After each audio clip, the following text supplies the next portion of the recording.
तो लाइन का नाम बोला जाए तो कौन कौन सा लाइन हो सकता है? तो सबसे पहले आपको देखना चाहिए VPH power. VPH power line जानते हो कि नहीं? इसको भी रेंज वोल्टेज का जरूरत होता है, इसको भी रेंज वोल्टेज का जरूरत होता है। और भी रेंज सप्लाई जो है वो हमेशा पावर ऐसी करता है। पावर ऐसी के पास देखते हो जो कॉइल होता है ना, ये कॉइल होता है ना, ये बड़ा इंपॉर्टेंट कॉइल है। अगर इसमें हम लोग फोन को चालू करते हैं तो लिखता है ना रेडमी के बाद नीचे देखना एंड्रॉइड लिखता है ना, तो एंड्रॉइड जो है वो एक प्रकार का विंडो है। अब यही नहीं रन हो पाएगा, वही नहीं, सॉफ्टवेयर ही नहीं चालू हो पाएगा, तो फिर फोन चालू होगा? मतलब डेड फोन को बनाने के लिए आपके पास में मल्टीमीटर का होना अनिवार्य है। मल्टीमीटर का कूल टेस्टिंग और हॉट टेस्टिंग का जानकारी रखना कहता है, ठीक है। बहुत लोग इसका मोबाइल का डॉक्टर भी कहता है, क्योंकि जब कनेक्ट करते हैं तो उसका अंदर का लाइनों के बारे में कुछ जानकारी इसका एम्पियर से हमें इस वीडियो में हम लोग ये जानेंगे। जैसे कि हमारे पास अगर डेड फोन आता है तो डेड फोन को हम लोग कैसे रिपेयर करेंगे, है ना जी? जैसे कि हम पहले अभी डेड सेक्शन आप लोग का स्टार्ट किए हैं, तो डेड सेक्शन में पहले क्या किए? डेड सेक्शन मतलब कितने प्रकार से फोन बंद आ सकता है उसका हम आपको थ्योरी लिखा दिए, है ना। टोटल कितना पॉइंट लिखा है जी? 43-42 तो है ना। चलो ठीक है, इतने तरह से फोन बंद हो सकता है ना। और अगर कोई दिमाग में आपका आए कि नहीं और एक प्रॉब्लम है जिससे बंद हो सकता है, तो वो भी आप उसमें जोड़ सकते हो। अब हम लोग क्या करेंगे, उन सारे 42-43 प्रॉब्लम का अलग अलग सॉल्यूशन करेंगे। क्या करेंगे? अलग अलग सॉल्यूशन करेंगे कि आखिर हमारे पास में वाटर डैमेज फोन आ जाएगा तो कैसे बनेगा, फिजिकल डैमेज फोन आ जाएगा तो कैसे हम बनाएंगे, रखा फोन बंद हो गया तो कैसे बनाएंगे, सॉफ्टवेयर करते समय फोन बंद हो गया तो कैसे बनाएंगे। इन सारे चीजों को हम लोग स्टेप बाय स्टेप देखेंगे, समझे क्या नहीं? अब यहाँ पे सबसे पहले आपको ये चीजें जान लेना है कि आखिर जो हमारा मोबाइल फोन बंद होता है क्या होता है जी? तो मोबाइल फोन आखिर कौन कौन आईसी से बंद हो सकता है, कौन कौन सा लाइन से बंद हो सकता है, समझे कि नहीं? तो सबसे पहले अगर आपके पास कोई भी फोन आता है तो पहला काम क्या है, उस फोन का मदरबोर्ड को पूरा अच्छे से उसको चेक करो। देखो जैसे कि अपने पास चलो यही फोन आ गया, ये फोन आ गया तो इस फोन को पहले हम ऊपर से आगे से देखेंगे, पीछे से देखेंगे, फिर फोन को खोलेंगे। खोलने के बाद मदरबोर्ड को आई टेस्टिंग करेंगे। क्या करेंगे? आई टेस्टिंग करेंगे, मतलब आंख से इसको चेक करेंगे, देखेंगे। देखने से क्या क्या चीजें अनुभव आता है ये समझो। जैसे कि बहुत सारा ऐसा फोन होता है जो पटकाया हुआ फोन होगा। क्या होगा? तो कहीं मदरबोर्ड टेढ़ा मेढ़ा हो गया है क्या? समझ रहे हो कि नहीं? अगर मदरबोर्ड हल्का फुल्का कहीं टेढ़ा हो जाए तो कैसे टेढ़ा हो सकता है?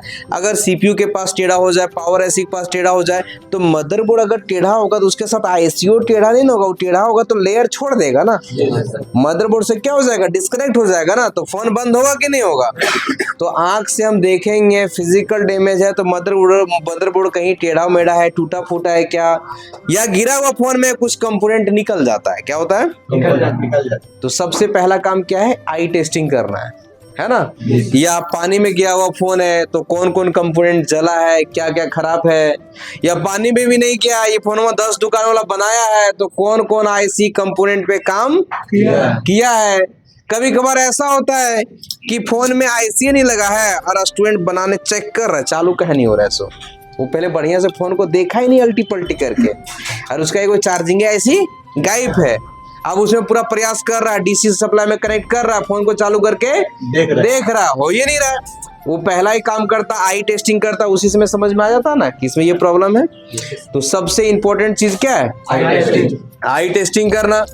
मतलब मदरबोर्ड अगर हम देखते हैं कहीं कोई कंप्लेन नहीं दिखता है तो हम स्टेप बाय स्टेप काम करेंगे। और अगर मदरबोर्ड को हम चेक करते हैं, देखते हैं और कहीं कोई आईसी में काम किया हुआ है, कोई सेक्शन में काम किया है, कहीं तार वार जोड़ा है, समझ रहे हो कि नहीं? तो अगर कहीं कोई काम किया है तो हम उस सेक्शन का चेक करेंगे, लाइन चेक करेंगे, कुछ गड़बड़ी तो नहीं ना, बात समझ रहे हो क्या नहीं? हाँ, तो सबसे पहला काम क्या है? आई टेस्टिंग। क्या करोगे? आई टेस्टिंग। आई टेस्टिंग में अगर कहीं कोई प्रॉब्लम दिखा नहीं, सभी जगह आपको ठीक ठाक दिखा, तो अब अगला काम हम क्या करेंगे? अगला काम हम देखो, अब अगला काम करने से पहले थोड़ा मोड़ा आपको ये भी जानकारी होना चाहिए कि आखिर जो फोन बंद होने का ज्यादा चांसेस होता है वो कहाँ से होता है। तो आपको ये ध्यान देना है कि जो फोन बंद होता है ना, वो नेटवर्क सेक्शन से फोन जल्दी से बंद नहीं होता है। हाँ, नेटवर्क सेक्शन से भी बंद हो सकता है कभी कभार। नेटवर्क सेक्शन में भी हमारा VPS पावर लाइन जाता है, अगर वो लाइन शॉर्ट हो गया हो, समझ रहे हो कि नहीं, तो उस कंडीशन में उधर से भी बंद हो सकता है। लेकिन बंद ज्यादातर जो होता है हमारा फोन, वो कहाँ से होता है? बंद जो होता है वो भाई हमारा फोन होता है, मान के चलो चार्जिंग आईसी से। कहां से होता है? चार्जिंग आईसी से फोन बहुत आजकल बंद आता है, समझ रहे हो कि नहीं। उसके बाद में पावर आईसी से। किससे? पावर आईसी से भी हमारा बहुत सारा फोन बंद होता है। उसके बाद में CPU से भी बहुत सारा फोन बंद होता है। उसके बाद में आपका eMMC आईसी से भी बहुत सारा फोन हमारा बंद होता।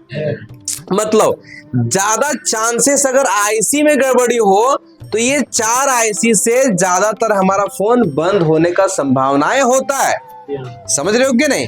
ये हो गया आईसी का बात। उसके बाद मदरबोर्ड में कुछ लाइन होता है। क्या होता है? हाँ, कुछ लाइन होता है। वो भी लाइन में कोई कंपोनेंट खराब हो या लाइन शॉर्ट सर्किट हो, कंपोनेंट शॉर्ट सर्किट हो या कंपोनेंट निकल गया हो, इससे भी खराबी हो सकता है। तो लाइन का नाम बोला जाए तो कौन कौन सा लाइन हो सकता है? तो सबसे पहले आपको देखना चाहिए VPH power. VPH power line जानते हो कि नहीं? चार्जिंग आईसी से निकलता है ना। हाँ, उसके बाद VBAT। कौन सा? VBAT का लाइन से भी हमारे फोन बंद हो सकता है, क्योंकि VPH पावर और VBAT एक ऐसा लाइन होता है, मतलब मान लो मोबाइल को ऑन करने का पूरा मेन लाइन यही सब है, VPH पावर और VBAT का लाइन, समझ रहे हो कि नहीं। क्योंकि जब आप, जैसे कि यहाँ हमारा बैटरी कनेक्टर दिख रहा है, हम जब फोन लगाते हैं बैटरी जब कनेक्ट करते हैं इसी में कनेक्ट करते हैं ना, या हम डीसी पावर सप्लाई भी कनेक्ट करेंगे तो यही कनेक्ट करेंगे ना। तो आपको पता होना चाहिए चार्जिंग आईसी और बैटरी कनेक्टर तक का जो लाइन होता है उसका नाम VBAT होता है। अगर वो लाइन ब्रेक रहे या अगर वो लाइन शॉर्ट रहे तो किसी कारण से हमारा फोन चालू नहीं होगा। अगर VBAT का लाइन ब्रेक रहे या शॉर्ट रहे तो हमारा फोन चालू होगा क्या? नहीं होगा। अब यहाँ पर देखो, एक चीज ये हो गया VPH पावर। VPH पावर लगभग जगह जरूरत होता है। मतलब एग्जांपल के तौर पे बोला जाए तो अपने को लाइट आईसी जानते हो, ग्राफिक्स आईसी, 2GPA, 4GPA, और भी पावर बटन जानते हो, पावर बटन, और पावर आईसी जानते हो ना, PMIC, और भी बहुत सारे जगहों पे ये लाइन का जरूरत होता है। अब अगर ये लाइन में गड़बड़ी हो जाए तो हमारा ये सब कुछ चलेगा नहीं, और पावर आईसी चलेगा नहीं तो हमारा CPU भी चालू नहीं होगा, CPU चालू नहीं होगा, हमारा eMMC भी चालू नहीं होगा, तब भी हमारा फोन डेड हो सकता है, समझ रहे हो क्या नहीं। मतलब VPH पावर में प्रॉब्लम आने के बाद भी हमारे फोन बंद हो सकता है। ये जो दोनों पावर है ये ज्यादातर कनेक्टिविटी चार्जिंग आईसी से होता है। अब यहाँ पर हम मान के चलते हैं पावर आईसी। पावर आईसी देख सकते हैं, यहाँ पे पावर आईसी लगा हुआ है ना, ये दिख रहा है, ये क्या है? मीडियाटेक का पावर आईसी है, ठीक है। यहाँ पर भी आप देख सकते हैं, ठीक है। ये सब जो पावर आईसी है ये V-रेंज सप्लाई निकालता है। क्या? और अगर V-रेंज सप्लाई हमारा नहीं बने तब भी हमारा CPU नहीं चालू होगा। क्या नहीं होगा? ये देखो, इसको V-रेंज वोल्टेज का जरूरत होता है, इसको V-रेंज वोल्टेज का जरूरत होता है, और V-रेंज सप्लाई जो है वो हमेशा पावर आईसी करता है। पावर आईसी के पास देखते हो जो कॉइल होता है ना, ये कॉइल होता है ना, ये बड़ा इंपॉर्टेंट कॉइल है। अगर इसमें से एक कॉइल हम निकाल देंगे ना तो हो सकता है हमारा फोन चालू नहीं होगा। एक कॉइल में अगर हमारा एक वोल्टेज नहीं बनेगा ना तो हमारा फोन चालू नहीं होगा, क्योंकि ये कॉइल का ज्यादा से ज्यादा कनेक्टिविटी CPU और CPU और eMMC IC में होता है, और यहाँ से सप्लाई होता है V-रेंज का वोल्टेज। कौन वोल्टेज? V-रेंज का वोल्टेज। मतलब हमको सबसे इंपॉर्टेंट जो होता है वो VBAT, VPH पावर, V-रेंज, ये 3 वोल्टेज आपका फोन में परफेक्ट तरीके से जहां जहां जैसा रिक्वायरमेंट हो आपको चाहिए ही चाहिए, तभी जाकर के हमारा फोन चालू हो सकता है, नहीं तो नहीं हो सकता है, समझे कि नहीं। तो चलो, ये तो हमको पता चल गया कि जो फोन डेड होगा चार्जिंग आईसी से हो सकता है। चार्जिंग आईसी से कैसे हो सकता है? VPH पावर चार्जिंग आईसी में बनता है कि नहीं? अब बंदा यही खराब हो जाएगा तो ये बनेगा क्या? फोन चालू होगा क्या? नहीं चालू होगा। Power IC V range voltage, कौन वोल्टेज? अब वी रेंज वोल्टेज बनेगा नहीं तो eMMC पावर आईसी को मिलेगा वोल्टेज नहीं, फिर फोन चालू होगा क्या? नहीं होगा। अब सीपीयू तो पूरा कंट्रोले है, अगर यही खराब हो गया फिर फोन चालू होगा क्या? अब ये eMMC आईसी में सारे सॉफ्टवेयर मेरा इंस्टॉल है, विंडो वगैरह सब इसी में इंस्टॉल है। अब अगर हमारा eMMC आईसी खराब हो जाएगा तो जब हम लोग फोन को चालू करते हैं तो लिखता है ना रेडमी के बाद नीचे देखना एंड्रॉइड लिखता है ना, तो एंड्रॉइड जो है वो एक प्रकार का विंडो है। अब यही नहीं रन हो पाएगा, वही नहीं सॉफ्टवेयर ही नहीं चालू हो पाएगा तो फिर फोन चालू होगा क्या? नहीं होगा। तो मेन फोन को चालू करने का मुख्य जो आईसी होता है ये 4 आईसी होता है। चारों आईसी का पूरा परफेक्ट लाइन ओके होगा, कनेक्शन ओके होगा, जो जो वोल्टेज जहां बनना चाहिए वो बन रहा होगा, इनपुट आउटपुट पूरा परफेक्ट होगा, तभी जाकर के हमारा फोन चालू होगा। मतलब आप जान गए कि फोन डेड जो होता है वो कौन कौन आईसी से होता है और कौन कौन लाइन से हो सकता है। ये जानकारी मिला कि नहीं? लाइन अभी बहुत सारा है, लेकिन अभी 3 लाइन आपका दिमाग में जहन में हमेशा होना चाहिए, वीपीएस पावर, वीवैट, वी रेंज। ये तो एकदम दिमाग में सेट ही होना चाहिए। उसके बाद यहाँ पे जो वोल्टेज हमारा बनता है बक वोल्टेज के पास, ये जब सिमेटिक पढ़ाएंगे उसमें आपको एक एक लाइन के बारे में हम डिटेल जानकारी देंगे। अब यहाँ हो गया ये सारे लाइन और ये सारे आईसी से प्रॉब्लम हो सकता है। अब हमारे पास आ गया एक डेड फोन। क्या आ गया है? आई टेस्टिंग में कोई गड़बड़ी हमें नहीं दिखा। अब इस फोन को चेक करेंगे। क्या करेंगे? तो इस फोन को चेक करने के लिए कुछ टूल का हमें यूज करना पड़ेगा। क्या करना पड़ेगा? तो कौन कौन टूल का यूज करेंगे उसके बारे में हम चलते हैं और देखते हैं, है ना। डेड फोन अगर आ जाए तो वो सारे टूल आपके पास में होना जरूरी है, अगर नहीं होगा तो फिर आप काम नहीं कर पाओगे, है ना। अब यहां पर देखिए, अगर आपके पास कोई डेड फोन आता है, क्या आता है? तो आपको मल्टीमीटर का यूज करना आना चाहिए। मल्टीमीटर में सबसे ज्यादा जो यूज होगा वो होगा कूल टेस्टिंग और हॉट टेस्टिंग। क्या होगा? कूल टेस्टिंग जो हम लोग करेंगे, पूरा क्लियर पिक्चर जो गूगल से लिए पूरा क्लियर नहीं दिख रहा है, यहाँ पे आपको कोल्ड टेस्टिंग है, इसको आप बीप मोड कहते हो। और यहाँ पे वोल्टेज है, यहाँ पे 20 वोल्टेज हम लोगों का यूज होता है। क्या यूज होता है? 20 डीसी वोल्टेज। मतलब हॉट टेस्टिंग करने के लिए मल्टीमीटर का यूज हम लोग यहाँ पे करेंगे। हमारे मोबाइल के मदरबोर्ड में कोई शॉर्टिंग वॉटिंग का प्रॉब्लम परेशानी होगा तो ये कूल टेस्टिंग आई मीन हम लोग बीप मोड भी इसको कहते हैं ना जी। यहाँ से हम लोग वो चीजों को मेजरमेंट करेंगे, चेक करेंगे। मतलब डेड फोन को बनाने के लिए आपके पास में मल्टीमीटर का होना अनिवार्य है। मल्टीमीटर का कूल टेस्टिंग और हॉट टेस्टिंग का जानकारी रखना जरूरी है। समझ रहे हो कि नहीं? अब सिंपल सा चीज है, कोई फोन को हम चालू कर रहे हैं और उसका बैटरी कनेक्टर ही फुल शॉट बता रहा हो तो वो पता हमको मल्टीमीटर से ही चलेगा। किससे चलेगा? हमारा बैटरी कनेक्टर में कितना जीआर मिलना चाहिए वो मिल रहा है कि नहीं मिल रहा है, किससे पता चलेगा? मल्टीमीटर से पता चलेगा। समझ रहे हो क्या नहीं? हमारा आईडी थर्मल कॉइल में क्या जीआर मिलना चाहिए, हमारा वीवैट वोल्टेज कितना बनना चाहिए, 20 वोल्टेज से पता चलेगा। मतलब मल्टीमीटर अपने पास होना चाहिए डेड फोन बनाने के लिए, और मल्टीमीटर का पूरी जानकारी, जिसमें से इंपॉर्टेंट जो अपना है वो बीप वाला ऑप्शन, मतलब इसको डायोड मोड भी बोलते हैं, कंटिन्यूटी मोड भी बोलते हैं, बजर मोड भी बोलते हैं, बीप मोड भी बोलते हैं। और ये डीसी वोल्टेज हो गया, एक चीज हो गया। अब देखो आपके सामने 6 पोर्ट चार्जर। क्या है जी? 6 पोर्ट। हाँ, 6 पोर्ट चार्जर बड़ा इंपॉर्टेंट चीजें हैं। 6 पोर्ट चार्जर बड़ा 6 पोर्ट चार्जर से हमको ये भी पता चल जाता है कि मेरा चार्जिंग ऐसी ठीक है या नहीं है।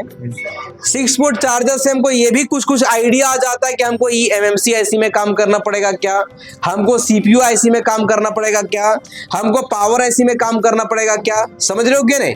मतलब ये वाले चार्जर अपने पास में होना चाहिए।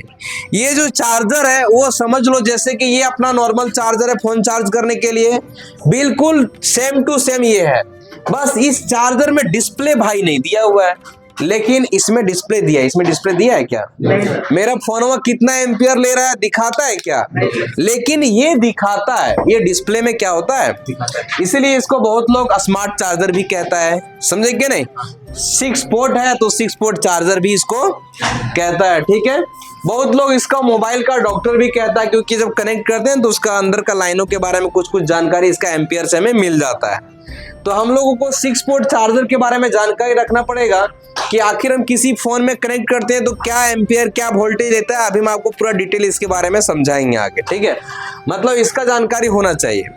उसके बाद में आपको डीसी पावर सप्लाई क्या होना चाहिए? अब हमारा मोबाइल के मदरबोर्ड के अंदर कौन कौन सा लाइन एक्टिव है, नहीं है, कितना एम्पियर ये कंज्यूम कर रहा है, तो हम समझेंगे कौन कौन सा लाइन सही है। ये सारा चीज मेजरमेंट करने के लिए हमको डीसी का नॉलेज होना चाहिए। डीसी पावर सप्लाई अपने पास में होगा, जब यहाँ पे एम्पियर ये लेगा ना, इसके एम्पियर के हिसाब से हमको समझना पड़ता है कि इस फोन में कौन सा सेक्शन में प्रॉब्लम होगा। क्या अभी फ्लैशिंग करना पड़ेगा, क्या हमको पावर ऐसी देखना है, क्या हमको सीपीयू देखना है, क्या हमको एमएमसी ऐसी देखना है, क्या हमको चार्जिंग ऐसी देखना पड़ेगा। मतलब इसका भी एम्पियर का आपको जानकारी होना। इसके साथ साथ में बूट केबल, ये क्या है? बूट केबल जो है वो जो पुराने स्टूडेंट है उसको जानकारी लगभग होता है, लेकिन जो नए स्टूडेंट है उसको दिक्कत होता है। बूट केबल में यहाँ पे यहाँ जो कनेक्टर होता है वो हम लोग बैटरी कनेक्टर में लगाते हैं। मोबाइल फोन का कहाँ लगाते हैं? हाँ, तो होता क्या है कि इसके ये बूट केबल में कैसे हम लोग ढूंढेंगे कि इस फोन में कौन वाला केबल लगेगा, कौन कनेक्टर इसमें कनेक्ट होगा, उसका क्या तरीका है, इसका जानकारी होना। दूसरी चीज जो ये बूट केबल होता है, इस केबल में सारे फोन कनेक्ट नहीं होता है, लगभग कनेक्ट हो जाता है, लेकिन बहुत सारे फोन कनेक्ट, जैसे कि आपके पास में आ जाएगा इन्फिनिक्स का फोन, आपके पास में आ जाएगा टेक्नो का फोन, ये सब का ज्यादा बूट केबल में मैच तो नहीं मैच करता, तो हम कैसे काम करेंगे इसका भी जानकारी होना। इस बूट केबल में ज्यादातर रेडमी का फोन मैच करता है, रियलमी का फोन मैच करता है, ओप्पो का फोन मैच करता है, कुछ सैमसंग का फोन मैच करता है, ठीक है। तो जब नहीं मैच हो तो कैसे हम कनेक्ट करेंगे, क्या तरीका होगा, क्योंकि इस मशीन में इस फोन को कनेक्ट करने का एक ही तरीका है, इसके सहायता से। जब तक ये हमको यहाँ कनेक्ट नहीं होगा तब तक हम फोन इसमें कनेक्ट करेंगे कैसे, समझ रहे हो क्या नहीं? मतलब कुल मिलाकर एक डेड फोन को ऑन करने के लिए या डेड फोन को मेजरमेंट करने के लिए या डेड फोन में कहाँ पे फॉल्ट है इसको जांच करने के लिए अपने पास इतने टूल, कम से कम और भी टूल का जरूरत है। अभी तो ये बताएगा कहाँ प्रॉब्लम है, और बनाने के लिए तो बहुत सारे टूल यूज जरूरत पड़ेगा ना। तो ये सारे टूल आपके पास होगा तो आप ये एक जजमेंट ले सकते हो कि भाई अभी इस फोन का किधर काम करें, चार्जिंग एसी में काम करें, पावर एसी में काम करें, सीपीयू में काम करें, या ईएमसी एसी में काम करें, या सॉफ्टवेयर करें, या चार्जिंग का लाइन बनावे। समझ में आ रहा है कि नहीं? या सॉर्टिंग का चीजें बनावे, क्योंकि सॉर्टिंग फोन होगा तो ये बता देगा, ये भी बता देगा, समझ रहे हो कि नहीं? अगर सॉर्टिंग फोन होगा तो बहुत सारा फोन ये भी बता देता है, हो सकता है चार्जिंग का लाइन शॉर्ट है, जैसे लगाओगे वैसे इसका लाइट बंद हो जाएगा। क्या हो जाएगा? तो अब क्या समझ जाओगे, चार्जिंग सेक्शन ही 100% शॉर्ट है। या तो चार्जिंग ऐसी शॉर्ट होगा, या वीबस का जो लाइन जाता है ना चार्जिंग जैक से बैटरी, सॉरी चार्जिंग ऐसी तक, वो वाली लाइन कहीं शॉर्ट होगा तो ये लाइट इसका क्या हो जाएगा, तुरंत बंद हो जाएगा। तो मेनली हमारे पास इतने सारे चीजें होगा तो हम लोग एक डेड फोन को ऑन करने का काम कर पाएंगे। डेड है फोन तो कहां से डेड है वो जजमेंट हम ले पाएंगे, ठीक है। तो अब हम लोग चलते हैं आगे का क्लास करते हैं। आगे हम लोग ये जानेंगे मल्टीमीटर में हम कुल टेस्टिंग कैसे करेंगे, ऊपर बता के रखे हैं। वोल्टेज मेजरमेंट कैसे करेंगे ये भी हम आपको बता करके रखे हैं। 6 पोर्ट चार्जर के बारे में हम आपको आगे क्लास देंगे, जो कि 6 पोर्ट चार्जर के बारे में एम्पियर के बारे में लिखाएंगे, डिटेल लिखाएंगे, और ये 6 पोर्ट चार्जर से हम कितने सारे लाइन को चेक कर सकते हैं, ठीक है।